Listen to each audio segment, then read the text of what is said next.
Bismillahirrahmanirrahim. Assalamualaikum warahmatullahi wabarakatuh. Alhamdulillahirrahmanirrahim. Wabihi nasta'in wa ala umuri dunya waddin. Wassalatu wassalamu ala asrofil anbiya'i wa mursalin wa ala alihi wa sahbihi ajmain. Amma ba'du. Langkung tipayun hayu urang panjatkeun puji sinareng syukur ka Allah Subhanahu wa taala anu mana anjeunna parantos maparin mapirang-pirang kanikmatan sarta kasehatan ka urang sadaya tug dugi ka tiasa patepung lawung paamprok jongok patepang rarai dina ieu kasempatan. Sholawat sinareng salam hayu urang aturkeun ka junjungan Nabi besar Muhammad sallallahu alaihi wasallam, ka kulawargana, ka sahabatna sarta ka urang salaku umatna dugi ka akhir zaman. Tepangkeun wasta pun Sherly Auralia Mevianti simkuring ngagem pancen janten panumbu catur.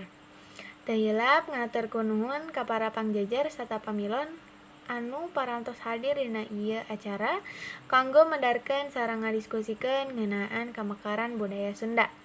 Kukituna supados henteu nyongkolong kana waktos, hayu urang sadaya buka ieu sawala ku awasan basmalah.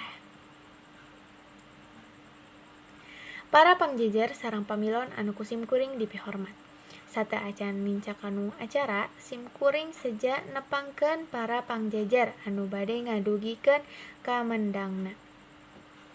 Pangjajar anu kahiji nyaeta Sala Aurelia Amatullah Hermawan, anu asalna ti Perum Baribis Jaya, Kabupaten Majalengka. Boborna kaping 13 Januari 2005. Anjeunna mangrupikeun murid kelas 11 di SMA hiji Majalengka. Hatur nuhun kana kasumpinganana. Pangjajar anu kadua nyaeta Najia Kaila Dehita Wahnadian, anu asalna ti Jalan Satari atawa Pasar Balong, Kabupaten Majalengka. Boborna kaping 27 September 2005. Anjeunna mangrupikeun murid kelas 11 oge di SMA hiji Majalengka. Hatur nuhun kana kasumpinganana. Para hadirin, hayu urang langsung wae regepkeun kamandangna ti para pangjajar. Sumangga ka Sala Aurelia Amatullah kanggo ngadugikeun kamandangna. Hatur nuhun ka Sala Aurelia anu parantos ngadugikeun kamandangna. Sae pisan naon anu didugikeunna teh. Saalitna parantos muka pandangan urang ngeunaan kamekaran budaya Sunda. Jadi kamekaran budaya teh anu hirup sawalasna mekar luyu jeung pangabutuh batiniah masyarakat. Tangtu wae dina kamekaranna teh baris kapangaruhan ku kaayaan lingkungan jeung paneka zaman. Kumargi kitu hayu urang lajengkeun ieu sawala. Anu salajengna kana Najia Kaila Dehita Wahnadian diaturanan kanggo ngadugikeun kamandangna. Hatur nuhun ka Najia Kaila Dehita Wahnadian anu parantos ngadugikeun kamandangna.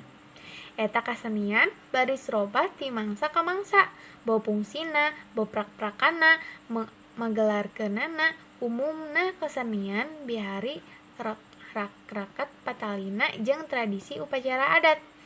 Sedengkeun kiwari kasenian teh umumna mangrupa pintonan pikeun kahiburan bae.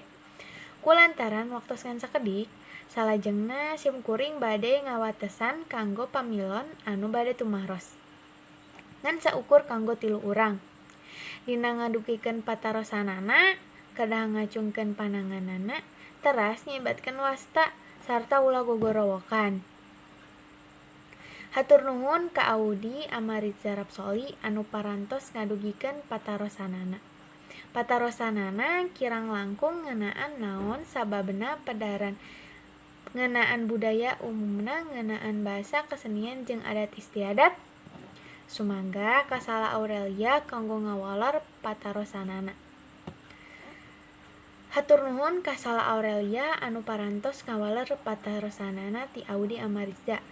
Anu eusina ngawaleranana nyaeta padaran ngeunaan budaya umumna ngeunaan basa kasenian jeung adat istiadat. Sabab ari anu disebut budaya teh nyaeta memang sakabeh aspek anu aya patalina jeung kahirupan manusia sapopoe. Nyaeta anu aya patalina jeung basa, sanina, adat istiadat atawa anu jadi kabiasaanana. Kitu oge dina budaya Sunda, dina widang bahasa anu utama. Dina bahasa nyaeta nu aya patalina jeung tata krama basa Sunda. Rupa-rupa karya sastra anu aya sastra oge biasa kaasup kana widangna bahasa atawa seni. Dina bidang seni, aya sawatara seni Sunda anu bisa dijadikeun bahasan. Sedangkan dina adat istiadat atawa kabiasaan urang Sunda, nepi ka kiwari masih aya adat istiadat anu dipertahankeun. Para hadirin, rupina urang sadaya parantos rengsek ngalaksanakeun ieu acara. Kalayan tiasa lumangsung lancar ti ngawitan dugi ka ayeuna, kukituna mangga kasadayana urang sasarangan ngaos hamdalah. Wirehna urang parantos tiasa ngalaksanakeun ieu acara. Sasarangan kalayan lancar. Alhamdulillah mugi urang sadaya tiasa tepang deui. Wassalamualaikum warahmatullahi wabarakatuh.